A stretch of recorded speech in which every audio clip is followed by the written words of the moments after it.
Let's start.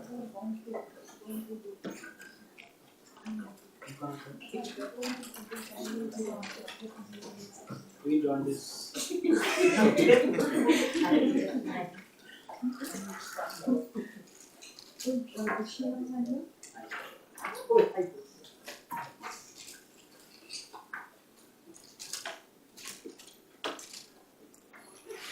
Okay, so today is our last day together as a group. And there are few things that we should get to the, oh, this is on here. Green light, go ahead. No, but I think there's some work. This is not good. And why Maybe would that be? slightly the jack has pulled out, is it?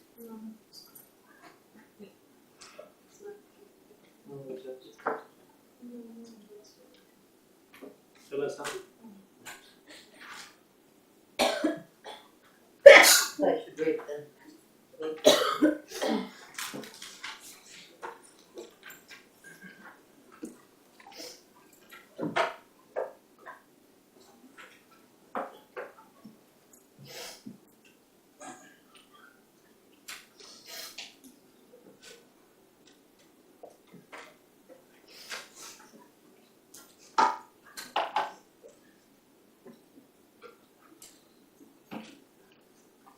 So like he said that if you speak loudly it will be.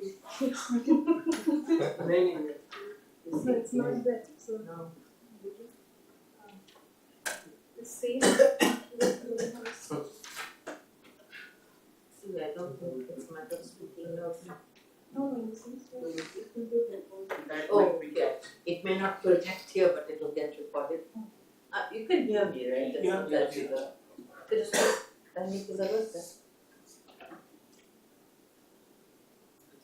Okay, so first of all, congratulations and thank you for lasting 9 days.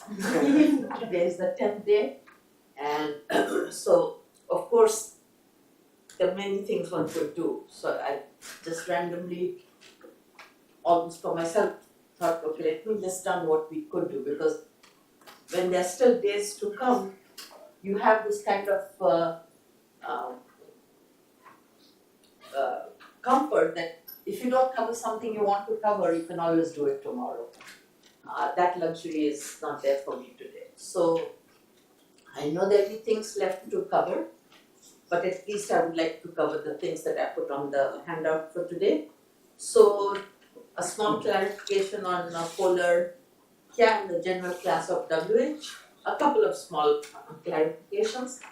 Then your presentations that you sent in your presentations for the first and the second, the revised versions. I already gave you feedback on your presentation and then the write-up. On yesterday's presentation, obviously I haven't given you feedback, but what you have, I would like to have on file. So I'll give you comments, I'll send you comments if, on the first two presentations as well as the last, but I would like to have it with me, because this kind of segues into the next topic, which is how does one cite other people's work, how does one make sure your ideas come out properly.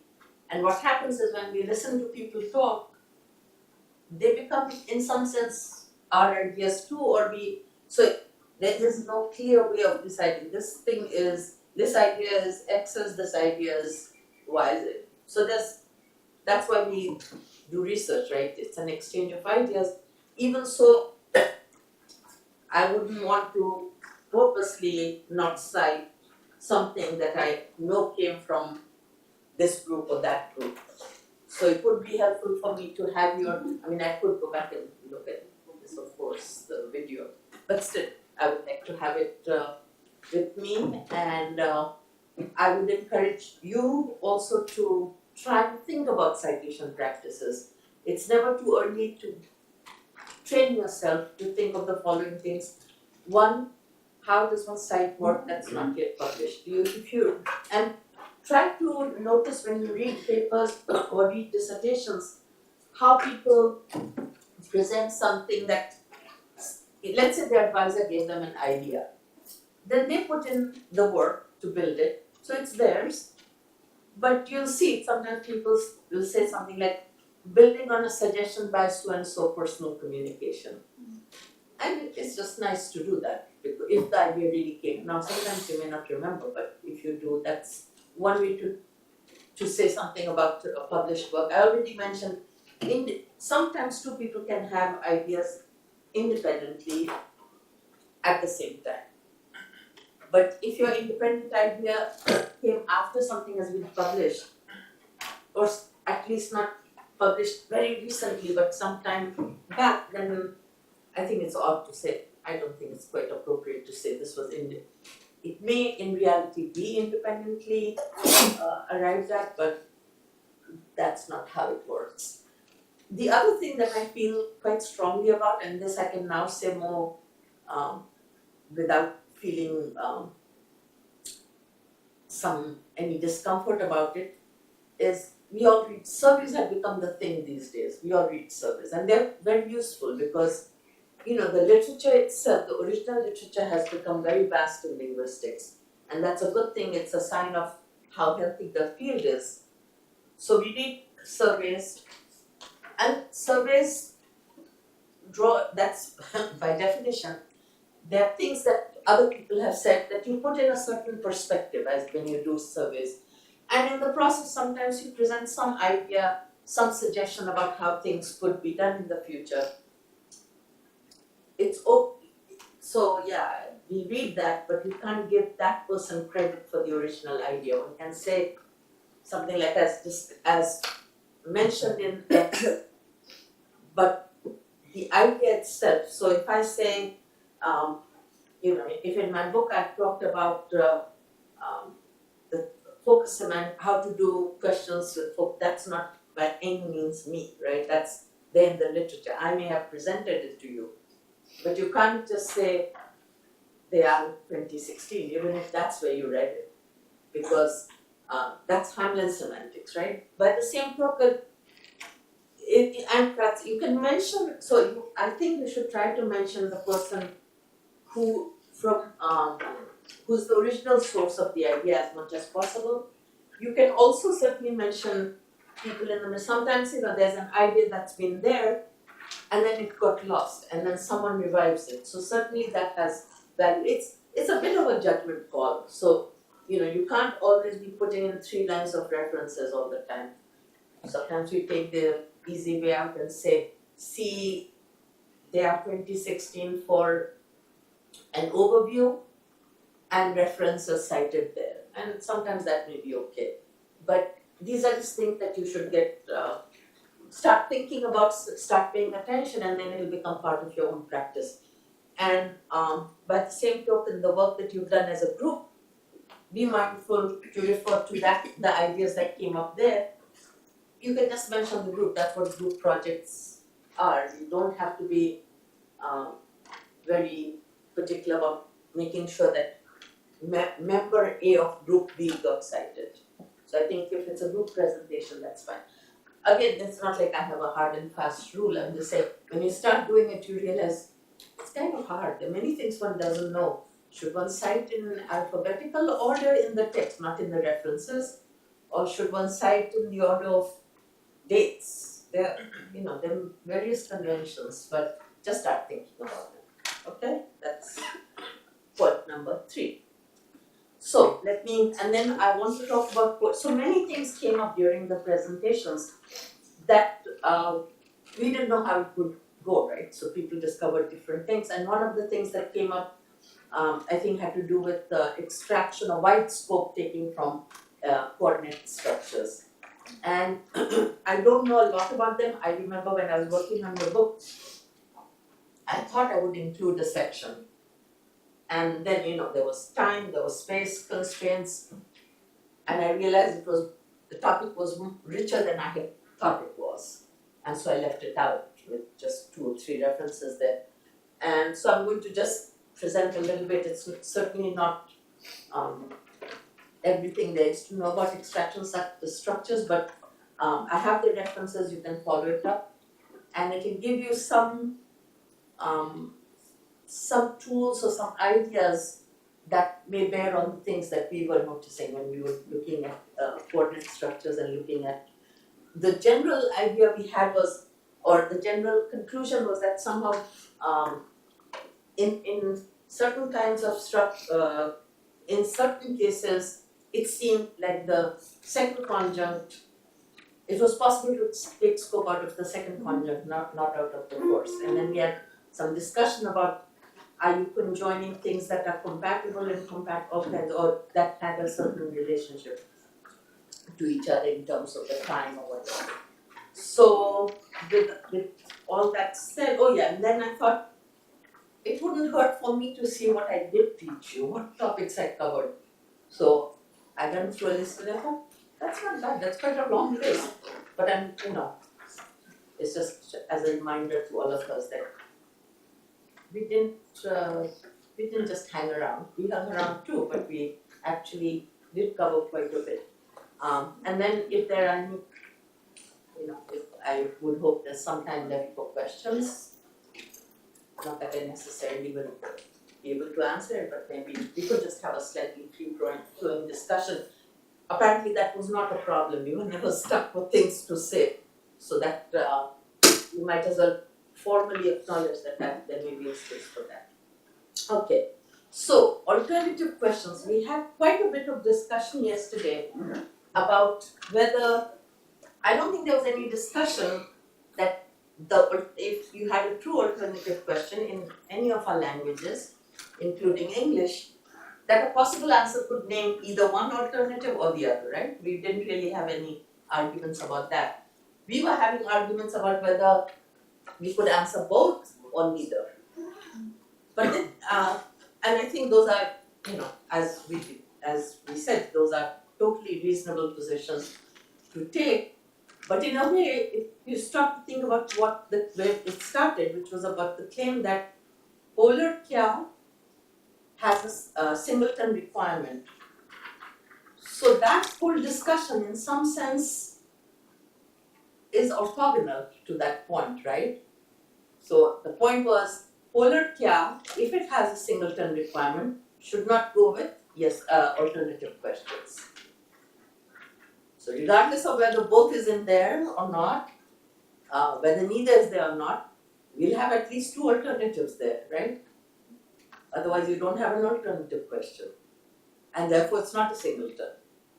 So regardless of what we decide individually at this point, since we won't be doing it collectively, what the right semantics of the alternative questions would be, I think the singleton set requirement states or makes the cut between yes-no questions and alternative questions.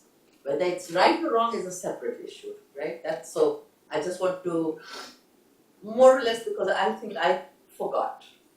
That's where we started from and that was the issue. So we can still evaluate whether the singleton set requirement is the right requirement or not. That's something that's independent of what we say about alternative questions. Is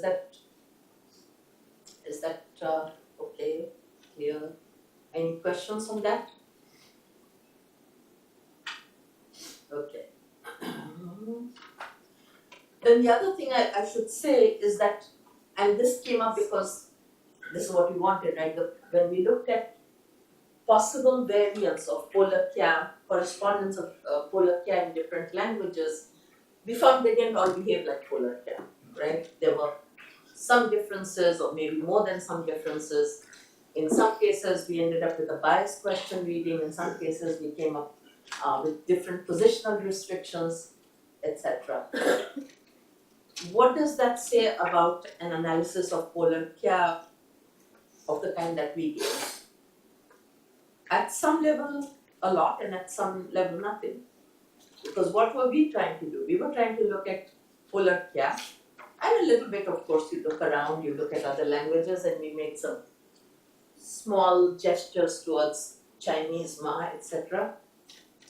But our claim essentially was that we were starting from the position that there are two things that it could be. One, it could be the yes-no operator. And two, it could be a clause type. ping particle, something that says, I'm a question. And we felt, given its properties, that maybe there was a different way to look at it, not as one or the other, but something that is on top of that, something independent of that. So yes, it only goes with questions, but it's not the thing that makes the question, right? That's what a yes-no operator, if you think of a yes-no operator as doing that. And so we had in mind that it's different from something like the Japanese Q morpheme, which is, we think, or at least it's reasonable to think of that as creating a question meaning, right? Or marking a clause as plus WH, for example. Why is everyone so quiet today? Too much partying last night. This is not the class that I have been in the last few days at least. And I kind of got used to it. Now suddenly everyone is being very, this is like day one. Oh, I see. We have come full circle. Okay, all right, that's fine. But even day one was not this quiet. I think this is just late night is what it is. Okay, all right. So yeah, it's basically, so when you look at other language, now, it's also true that when when we say something about polar kya, it's not as if nothing else is important. Just because, let's say something that looks like kya in the Dravidian languages doesn't behave like polar kya, it still is a question worth asking, what's the connection?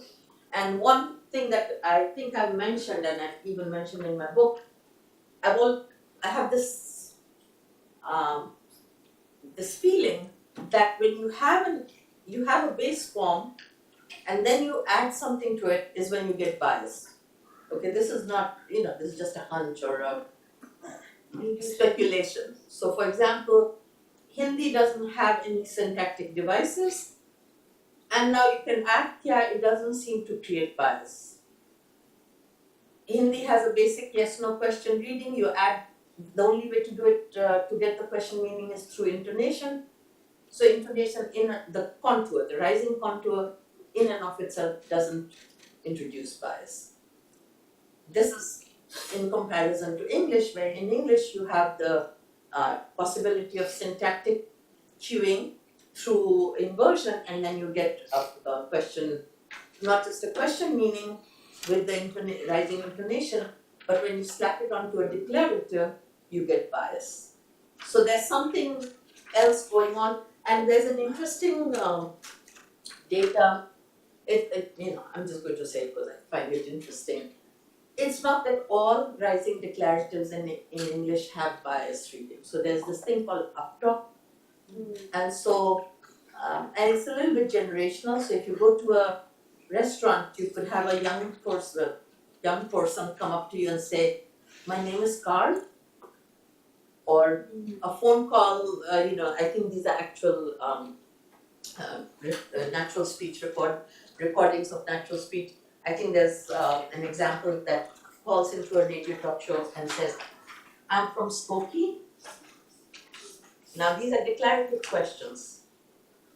They don't carry bias. But ask yourself if in those two contexts you could actually ask the question, "Is my name Carl?"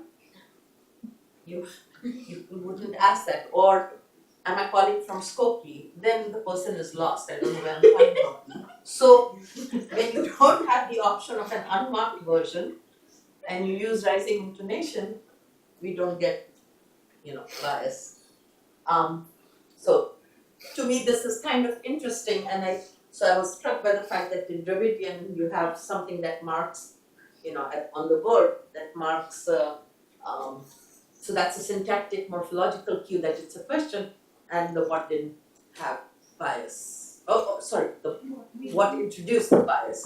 So, I think there are things that may not, it's not about polar, I can say, "Oh, that's not polar," yeah, but it's a close analog, and so we want to, after all, we're trying to explain how grammar works in natural language. And to the extent that things are close but not exactly the same, that's a rich area for, first of all, making sure we're describing the other properly, and then seeing why would it, are they, is it systematic? Is it that, there's something basically different about, a basic difference between language A and language B in terms of the structure, such that the fact that the other property does not agree is, is no longer surprising. So I think that's some of the advantage of doing these workshops where you do intense work on the data for, short periods, short bursts. The one thing that I will still caution you is that you have to go back and think about the data. And sometimes, when you're away from that intensity of the moment, you may find that on reflection something is a little different than what you expected. And I would say that's one reason why you should have the presentation, reference to the presentation for the generalizations that you did make, or the data set that you did have, and find good ways of demarcating.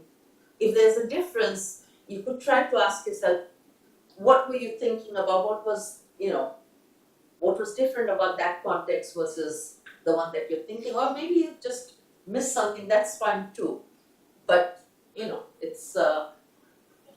it would still be good to make sure that you understood where you were differing, why you were differing from what you or someone else, some other group had said, and find a way to refer to that and state, the turns of phrases that can signal to the reader whether you are building on something that was said, whether you are disagreeing with it, and saying, what was this got, while this may seem acceptable, but in fact, once you think of, whatever, you'll also start noticing as you read how people refer to other people's work.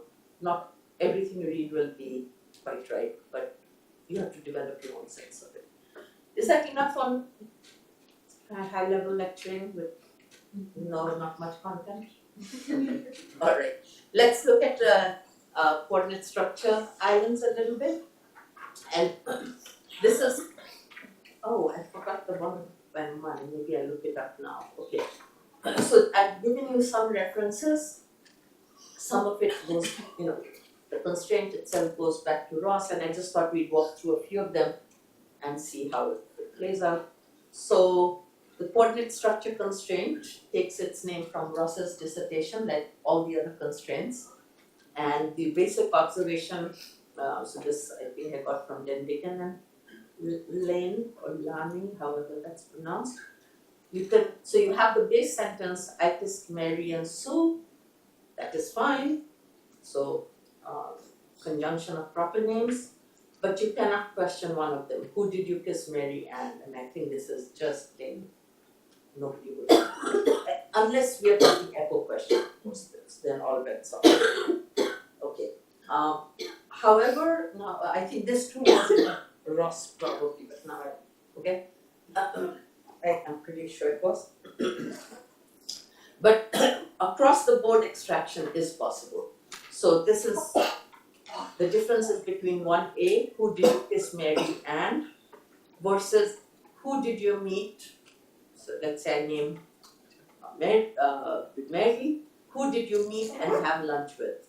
So now that we know our semantics of questions, you would have who quantify a range over all the individuals in the domain. So there's some individual, take your pick, and that X is the X. So inside the nucleus, you would have the coordinate structure. You met X and had lunch with X. So across the board works fine, but the point is that this 1A is interpretable. So if this was syntactically acceptable, there is no problem in interpreting it, right? You would have your who range over individuals, and your propositions would be of the kind, you kissed Mary and Sue, you kissed Mary and Bill, you kissed Mary and whatever, the whole list of X's. You kissed Mary and Mary, which would probably get ruled out. But the point is, all of the propositions would be well formed, right? And any one of them could be a possible answer. So So switching gears a little bit. So I think the idea is that conjunction requires syntactic and semantic identity, and when you do across the board extraction, then each of those conjuncts have the same syntax. So they both have a trace in them, for example, and they both have semantic identity. Obviously, they're different propositions, but they're of the same semantic type. That's probably more accurate than, when you think of semantic identity, you don't want to think of the same set of words. They will denote different propositions, but they will both denote propositions. Any questions? Okay, I think we can end the class at 11. Okay. So I hope your tea comes by 11:05 because I'm ending at 11:05. Okay. I may not have the answer, but ask the question. So in one way you will have two traces, right? In 1B. One B. So is it one thing moving and the other deleting, or like how does that work? To be honest, I don't really. This is a problem for movement theories, as we will read. So, or alternatively, Srikhar is asking what's the syntactic derivation. I put two traces, but in reality, what happened? There were two separate movements of who, and then they got merged because they were the same. But you want also the indices to be the same, etc., etc. So there are non-trivial issues. Yeah, once you've created this structure, yeah, you can see how it matches semantic identity. Another option is one of them moves and the other is a small probe with the same index. But I think there are lots of, again, I don't really know the answer. There are various attempts, I think, and we'll see some of them. But that's the problem with the movement account, as we'll say. That's what Chavez' reconstruction of the history suggests.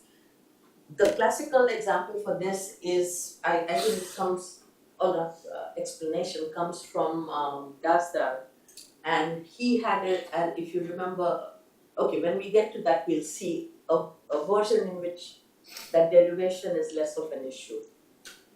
But I don't think it completely goes away, so hold that thought. Any other questions that I won't be able to answer?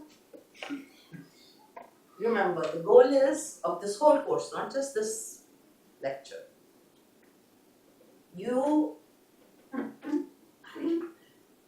It's a way to think about things, to be or become aware, tune into the questions. Any of the answers we have given here, are open for reinvestigation. Here's one that we should think about. But okay, now I'm going to approach the same question from a slightly different perspective. So we're talking of syntactic semantic identity of constituents, right? And what have we said about the semantic type of declaratives? What does it denote? A proposition, which is a set of possible words. And what have we said about questions? Set of propositions, i.e. set of sets of possible words. So they're clearly different types. And I just said across the board, so looking at that, I said they're both propositions once you have a space vacated for the that the operator can bind. However, here's an example that wasn't discussing extraction or anything like that, but so Bill knows what Mary ate and that Sue left. This is, you can coordinate a question and a proposition, and an interrogative and a declarative. There might be a more plausible set of propositions and questions that might work better, but here's another one. You can change the order. John knows that Sue left and what Mary ate. One may sound more natural than the other, I don't know. But if they're possible, they're grammatical, right? So if we're talking about semantic identity, how is that going to be semantically identical? So here we're not doing extraction. I'm just talking of conjunction. So it's got narrow scope, right? And it could well I don't know, maybe it's extraction out of the island, maybe it's in the island, but if it's in the island, how we, do we have a proposition on one side and a set of propositions on the other side? But here when we say what Mary left, it would, I don't know, it We are not doesn't, even it's a voting. daily, we are not, What Mary ate, sorry, what Uh, Mary ate, yeah, so yeah. we are not, it's not a question there, it is what? it's a declarative, like what? It's not a Not declarative, declarative, it's an interrogative, but but It's an it would indirect be- question. it would be a single proposition, It- what single proposition would it be? whatever, Maybe. what Mary Mary ate, knows. Mary ate. Mary ate, There exists Okay. an X factor. I guess she ate something. Yes. So what in our toolkit, does anyone remember something that gets you from a set of propositions to a proposition? As encoded in what operator? The The answer would answer operator. So this is, we have operations that can typically, whenever you look at semantic explanations, you offer it, the canonical cases when all the types work, functional application all the way, everything works out lovely. But there also are possible ways of going from one level to another level, right? The lambda is one of them, it changes the type. Iota is another one that changes the type. A choice function changes the type. So there are various options, and iota in a way takes a set and turns it into the type of what one of its members is, which is what we are looking for. And if this was the only reason, I would say maybe, I don't know, you want independent motivation for the things, explanations you give. So, and I think this key idea goes back to Katunen. I've used my answer mode operator because for other reasons we have that, but the basic idea is what Grundek and Stokov were arguing for was this. If you can conjoin interrogatives with declaratives and conjunction requires identity of semantic types, then a question must be a proposition, or the declarative must be a set of propositions, could be one of the, I don't know if they actually worked out both options. I think they took the first option. Then how do you capture the difference between a declarative and an interrogative? Yeah, you get your conjunction facts right, but now you have this other, we've sensed the difference, right? So the distinction they made was between an index dependent proposition and a proposition that's a constant function. So no matter which world you are at, the set of worlds in which Sue left will be the same, right? So if you can chart it out and see, it doesn't matter where you are, it's going to be a constant function to the set of worlds in which she left. But the way in which they define a question, the meaning of a question, it is a set of world, but it has the potential to vary from word to word. Now, I have not introduced you to Grundek and Stokov's theory of question, but we will need to really, we can't do everything, that's one of the things we didn't do. But if you think about the answer with operator, it's not that different in that sense, right? The answer to the question in our world, is it raining, is no. It will denote the set of words in which it is not raining. But the answer to that same question in July 2018, same location, I can take a bet the answer will be a different set of words, right? So today it's denoting the set of words in which is it raining is denoting the set of words in which it is not raining.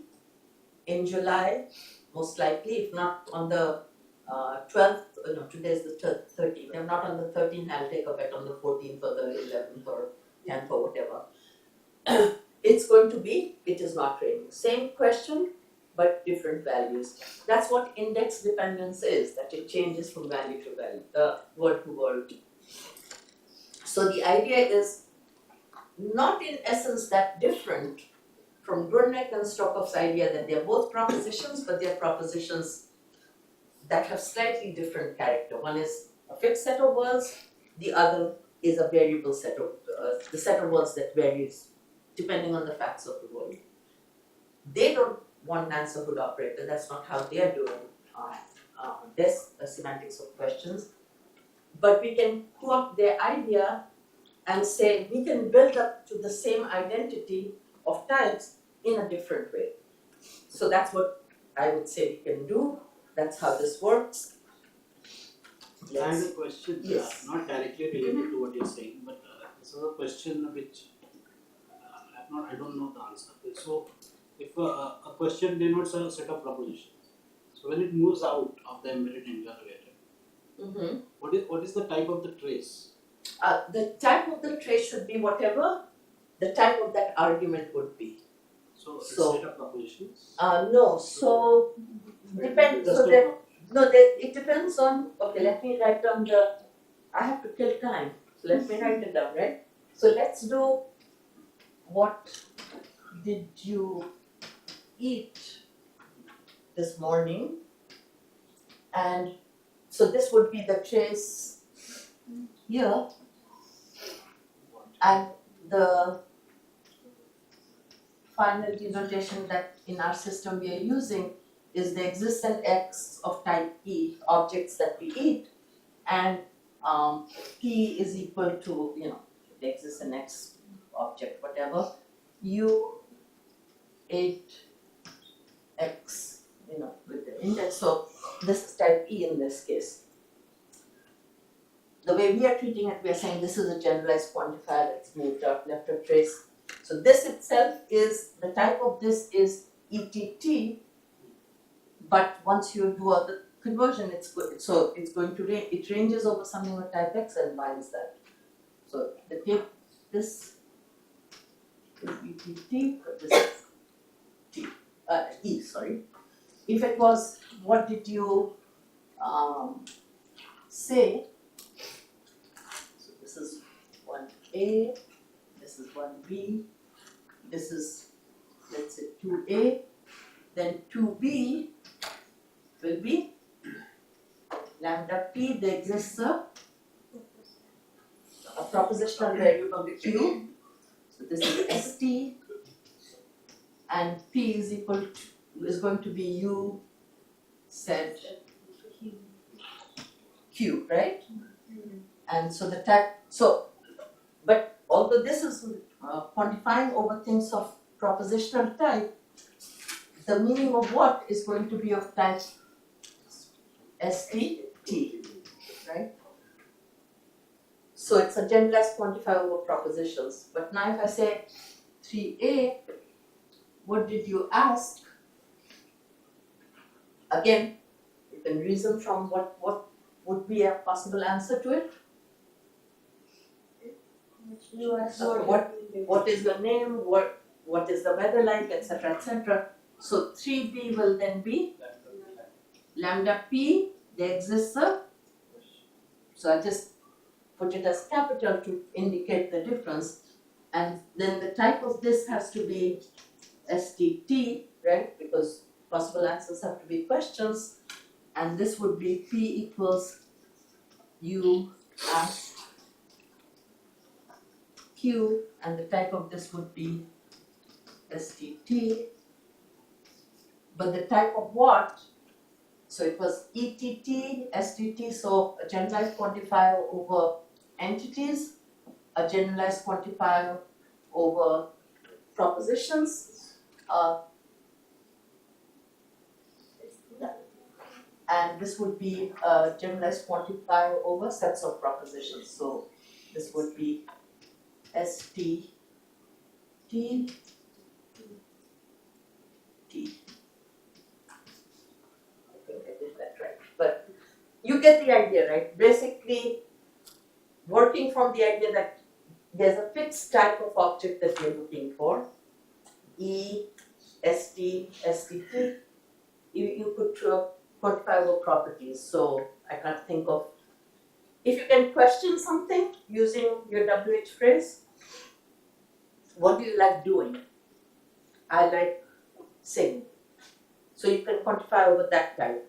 but the relationship will be the same. The trace will be of the type that the non-WH referential term would be. So singing, gerund, the non-finite, and then this would be a generalized quantifier over that type. So also for Brun-Nichols-Stokov, it would be a proposition, but the objects would vary. So they don't have traces in their system, but in our system they do. Okay. The reason why I asked this was, Yeah. I remember reading Lyely's Uh-huh. that they have active predicates which take questions. Yeah. So when it moves out, so a set of proposition leaves a trace, which is a proposition. So that type. Yeah, so let me see if I am reconstructing his theory correctly. So he says no so it was for quantificational variability, right? So John knows for the most part who cheated on the exam, right? That kind of thing. And so the adverb of quantification for the what does it mean, what most part. So it was in relation to that discussion, and I think so. He had the word no, and then this CP who left or who cheated or whatever, and this whole thing QR, right? What remained behind was a trace of a proposition. Of a proposition, yes. Which is something. So if you notice, I forget exactly how it was done. So it was the trace of a I'll tell you the way I do it because I'm not quite remembering right now how he was. But I just wanted to Yeah, know. yeah. So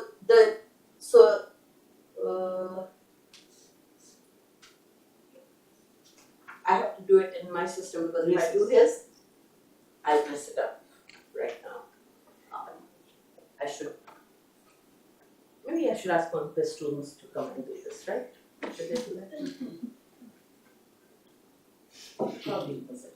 Anyway, I'll tell you where I have used a similar idea, but so the main thing is this: do you want to bind from outside, or do you want to lower the meaning?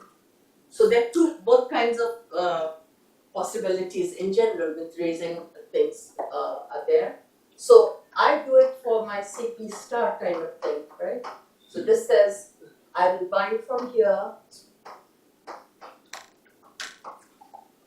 and this is TP. Who saw what? And this binds from here.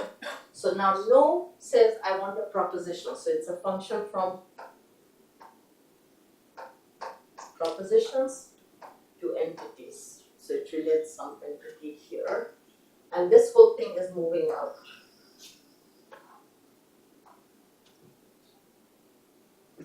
And what is leaving behind is, so I'm using, so it's a set of questions and it leaves behind a question, right? So S, T, T, so this is like the ask case. But no wants a proposition, and so I don't know if I have it in the syntax or not, but basically it takes the question, a single question, so this will be, in the end it will be, there exists a Q in Q such that P is equal to, let's say, John knows answer to Q. And of course, in this set, there will be several questions, right? So it will be who saw the apple, who saw the podium, who saw the pen, etc. And for each of those questions, we are saying John knows the answer to who saw that X. Who knows the answer to that particular question.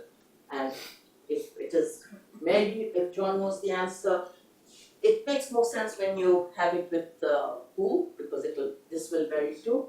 But otherwise you're saying for one or for most of the questions, if you had the adverb of quantification, you could say, for most of the answers to the questions, John knows them. So there are little more other things you have to do in here to get the quantificational variability, but the idea is that this here is looking for type ST, and you can get ST through quantifying over the question. So the trace would be the trace of a question Here type. you do it by the answer root operator. Actually, Which- now I'm thinking, maybe I'm not answering. I was doing it the way I think about it, but actually I could do it without the answer root operator. So suppose we forget this. I think this would work. So this is a set of questions. No wants a question. It knows what to do with a question, let's assume. So it's in the lexical meaning of no, to either combine with a proposition when it's a minus WH selecting predicate, or it knows what to do with a question, i.e. John knows a question, who left?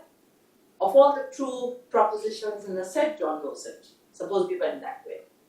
What's crucial is that this is looking for a question, and here you have a set of questions. So when you move it, you have a generalized quantifier over questions. The trace is a question, and that's fine. So I'm treating all of these as binding operations. But you could have a raising that's, leaves the a trace of the same type, and then you would simply lower it. You could in the domain of questions, intermediate traces would have that role, right? So suppose you create a chain. Let's say this was going to move higher up. Doesn't matter what the level of this. So this, suppose it first stopped here. This is not normal extraction.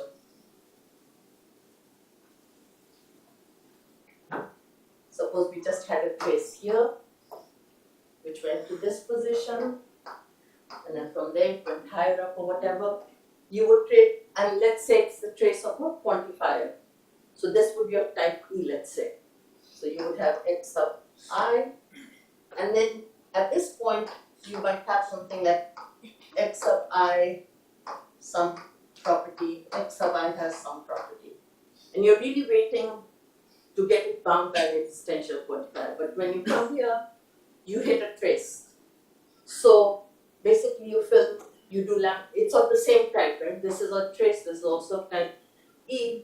So you simply do conversion and you get P equals x sub I, and then you have to abstract over this to make sure you have a variable that still needs to be bound. A number of ways to do it, but I think you get the general. I think Avinash was also asking for a little technical kind of question. Because in Lairis, unfortunately I'm not able to recollect the example, but I was, because he takes no as a factored predicate, he doesn't take no taking questions. Mhm. So when the question, so he said there's incompatibility between the type which no expects and the type of the complement, and therefore the complement moves out, Right. leaving behind a trace which is a proposition. So that is something. Yeah. So that would be a little bit like this case. What did you say? Let's say, right? So let's say instead of what you had the CP, that whole CP is a question. So what did you say would then be here? Yeah. So it would this would be the binder, right? The CP would say. The CP would be and what I can't remember is when he does the shift from questions to propositions.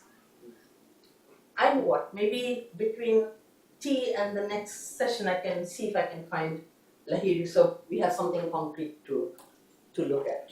How about that? If we can. If not, I'll just tell you where it is and we can look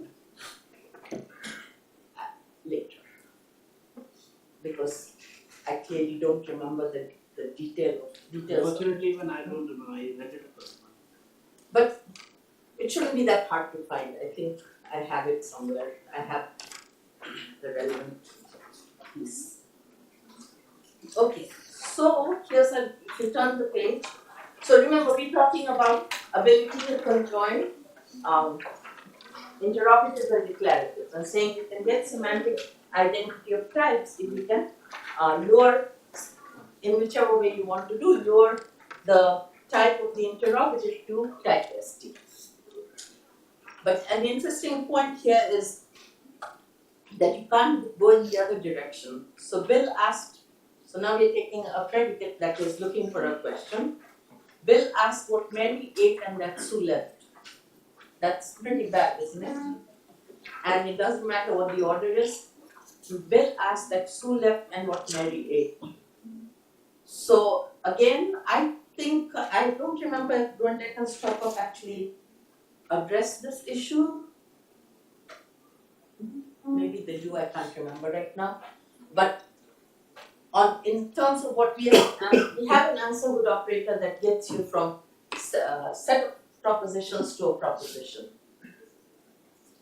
What this suggests is you can always define, it's very easy to define something that takes a proposition and gives you a set of propositions. We've been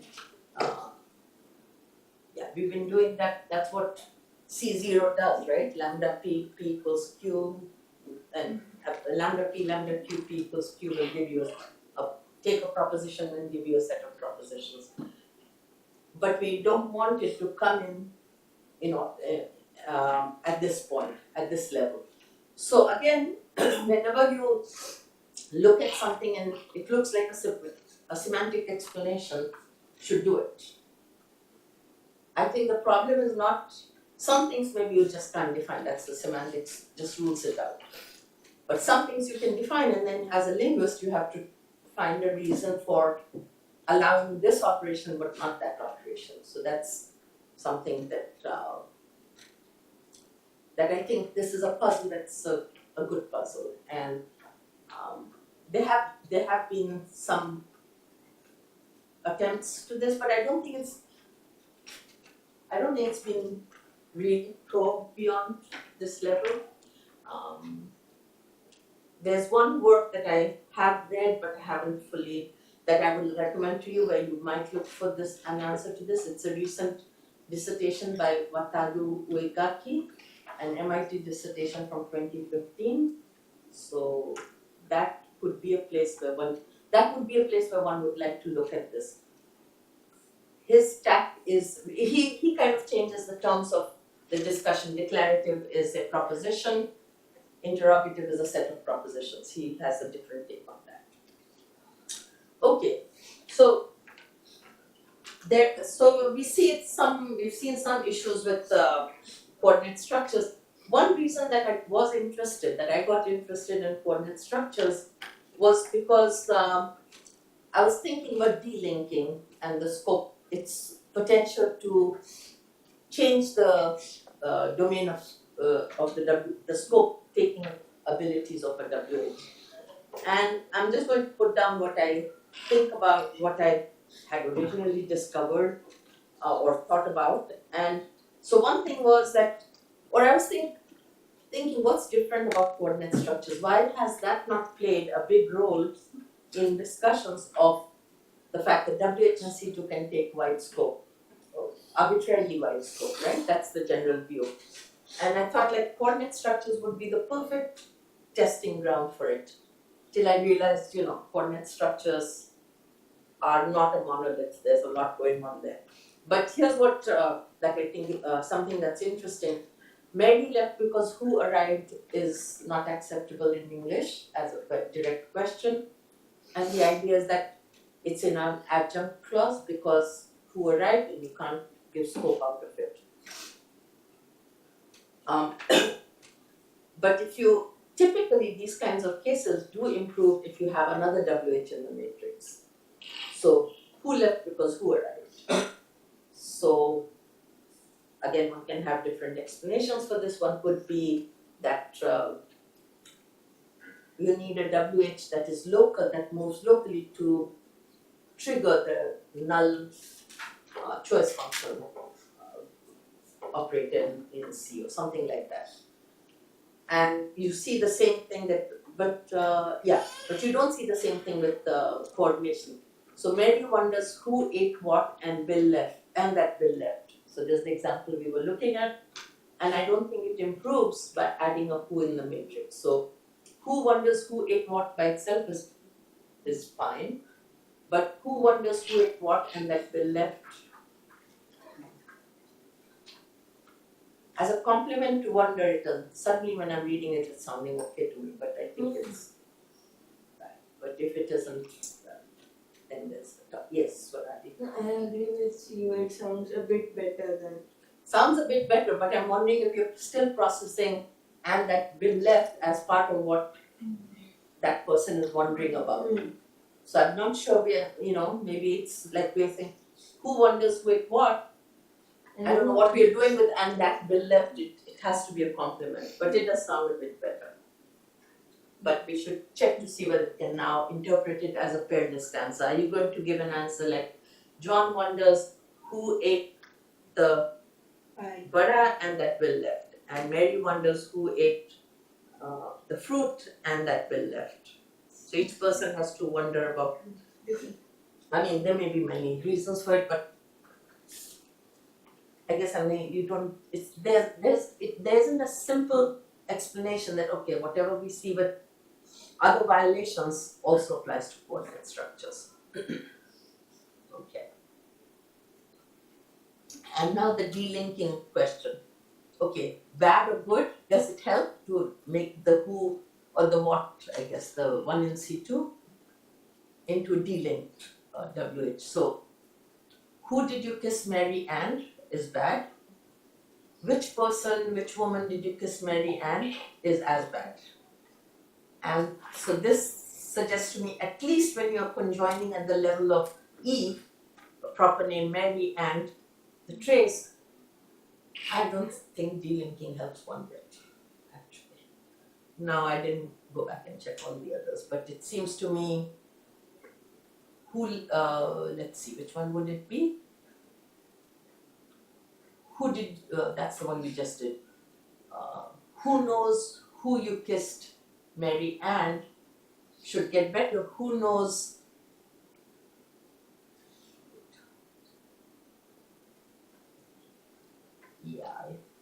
who knows who you, I think it has to be, okay, no. So who knows which girl you kissed Mary Ann should be better. And I think it's not. But if it is, then so the point is, if it is better, then that says delinking does help with ameliorating island violations. If it doesn't, then it does not say delinking makes no difference in questioning, but it raises questions about the ability of delinking to work across islands. That's the point. Okay. So, any questions? Yes, Srikar.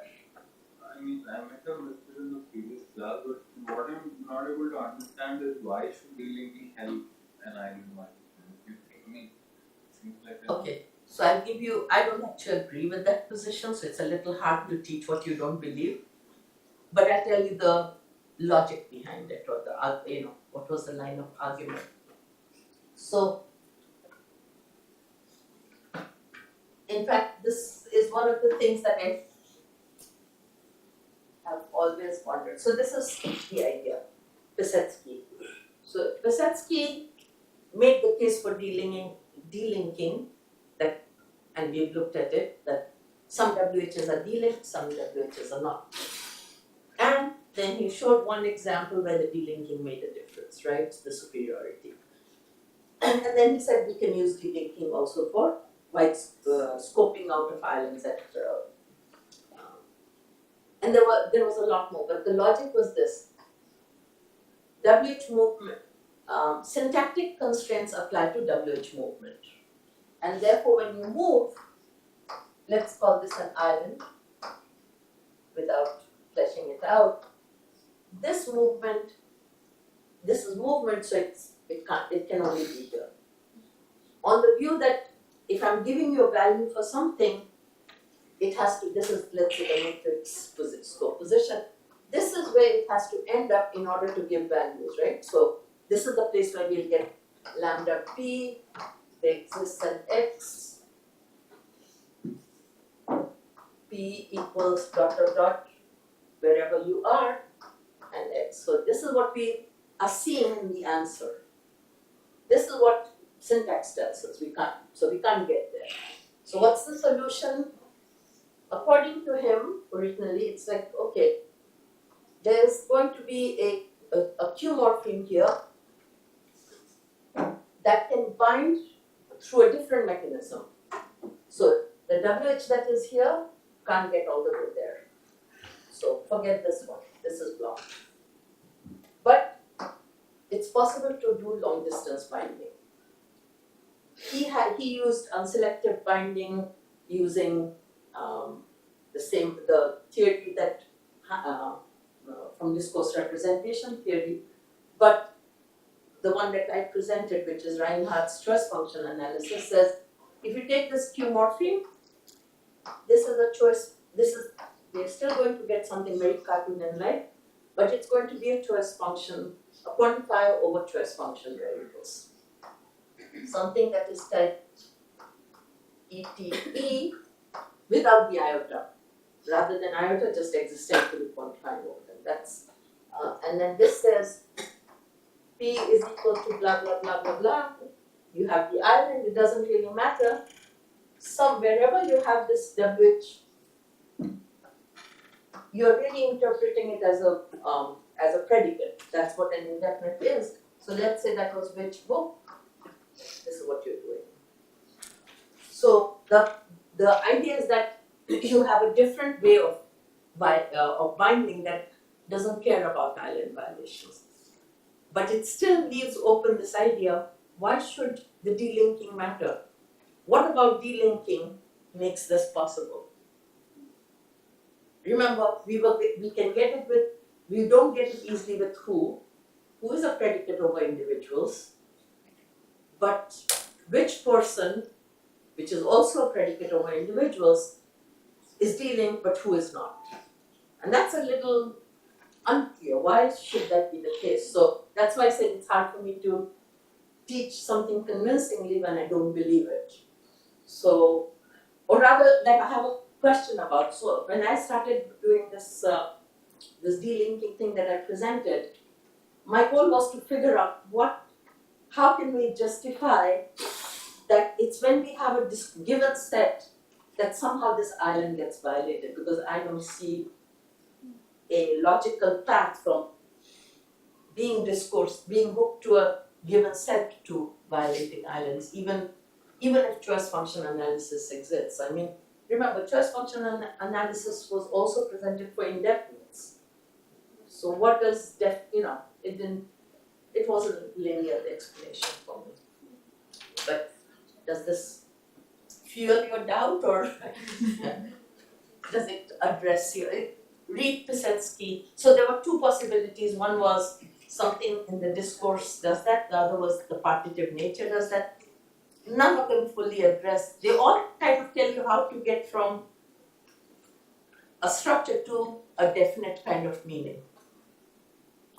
And you know that definites can take arbitrarily wide scope.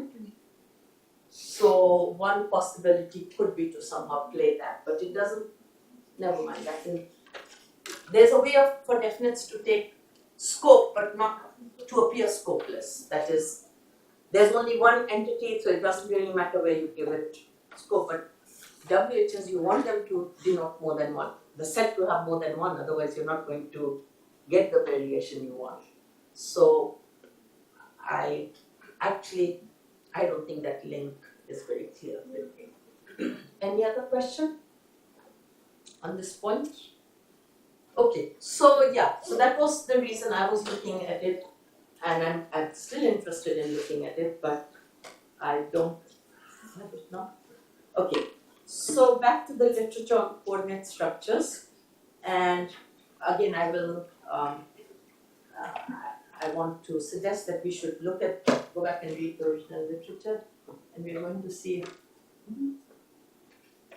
Okay, I think so this is really just returning to the basic data, but there are a couple of issues here that is worth looking at.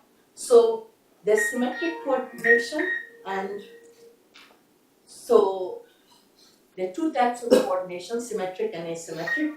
Symmetric coordination means it doesn't matter whether you put conjunct A first or conjunct B first, okay? And facts seem to be that when you have symmetric conjuncts, you need across the board. That's what. But when you have asymmetric coordination, then the facts are a little different. So what did Kim cook for 2 hours and eat in 4 minutes? This is symmetric. So I guess you could ask, what did Kim eat in 4 minutes and cook for 2 hours? I suppose it doesn't change the meaning. I was throwing in the temporal, she cooked it and then ate it, right? But apparently that's not relevant. And the comparison is, what did Kim cook and wash the dishes? So what did Kim cook, supper and wash? Neither of them are good. And apparently this is, goes back much before Shabbos. Yeah. In all these examples, you have taken where the what is actually referring to the same thing from both. Yeah. So what if they are different? So that's where I was going to look up Man, because I think he had so what the way it is done, these examples, again, so I had work to do during tea break. I'm forgetting a little bit. But in these cases, they do have to refer to the same thing, because think of what the semantics will give you, right? The syntax says there's one WH, it has index I. There's a trace I, and again, whether we put a trace in the next one or a small pro doesn't really matter. If it has index I, then it all gets bound by the same. But in 1B, I was thinking probably there you can have two in between. Then you really, so if I ask the question, who did you meet and have lunch with? You'll say, I had lunch with X. I met X and I had lunch with Y. as an answer to this question, does it sound okay? No. I'm actually curious. So the person asks you, so who did you meet and have lunch with? And you say, I met Mary and had lunch with Sue. Okay. If you get that reading, I would suggest you test it out. This is not the syntax you want then. That's all I can say. And if this is the syntax you have, then this is the semantic mapping from this to what we have been discussing is not what you want. But I will caution you to adopt a different semantics rather than, because you would have to redo a whole bunch of things. So typically what you, when you say everyone left after he had eaten, or there are two readings. Typically he can refer to someone else, or it can be the bound variable reading. The bound variable reading is usually done through coindexation, right? You don't have a trace for he, but you have you interpret it as a pronoun with the same index as the trace of everyone. So when you have a trace, regardless of whether you have another trace with that index or whether you have a pronoun with that index, when you everything, everyone is going to C command both of them. So they're both going to be in the scope domain of everyone. That's the configuration we are getting here. So if you're getting the reading that they're referring to different people, then, and you're varying both, right, the choices. So I don't think it will pan out, but I'm not the one to tell you that's the data, you should find out. But this is going to predict that it has to be the same person. That's the general view. Okay, so here are some examples that show that you can actually extract from just one conjunct. And these have been in the literature for some time. Here's the whiskey which I went to the store and bought. They sound okay, right? Yeah. And this is in the second conjunct, which is what we had, but who did Lizzie Borden take an axe and whack to death? Slightly gruesome, but totally okay also from the second conjunct. How much can you drink and still stay sober? Sounds good, no? Fine. How many lakes can you destroy and not arouse public antipathy? Sympathy, I was going to say. So, again from the first conjunct, and these sound good. So, this is Chavez speaking. These are symmetric, and so he is making the distinction between symmetric and asymmetric reading. And the two kinds are seen in 12 and 13. So 12 is symmetric. Fred likes London and Mia likes Prague. And it doesn't matter which order you give them in. Okay? 13 is asymmetric. So when you change the order, the meaning changes. So I dialed 911, that's the emergency number, and an ambulance arrived. And as a consequence, that's the sort of reading you get, right? He jumped and, but you say an ambulance arrived and I dialed 911. What does that, why? Was there a crisis because the ambulance, some danger presented by the ambulance? The other one, Tom fixed the door and Mary painted the window frame. It could be in the other order, doesn't matter, they're not dependent on each other. He jumped on his horse and rode off into the sunset.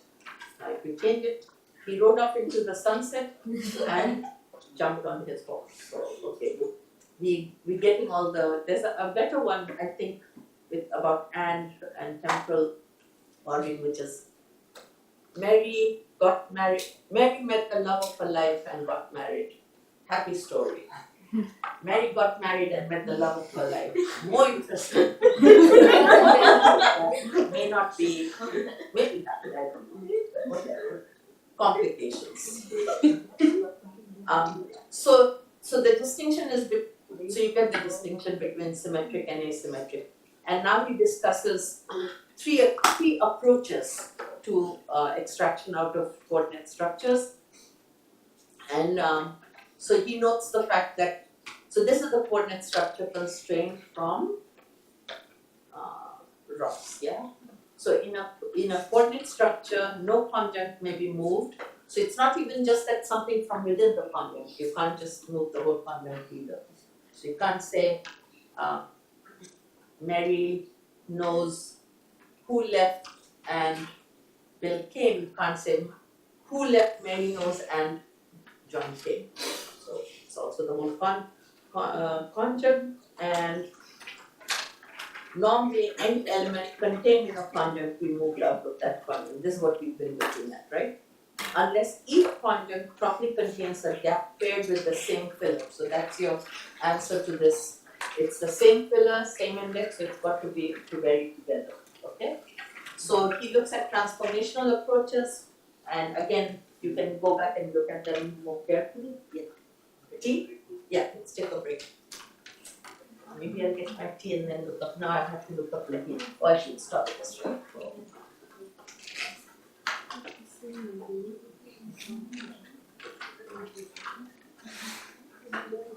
Let's have tea. T plus, it's not just T. Tea plus feel good.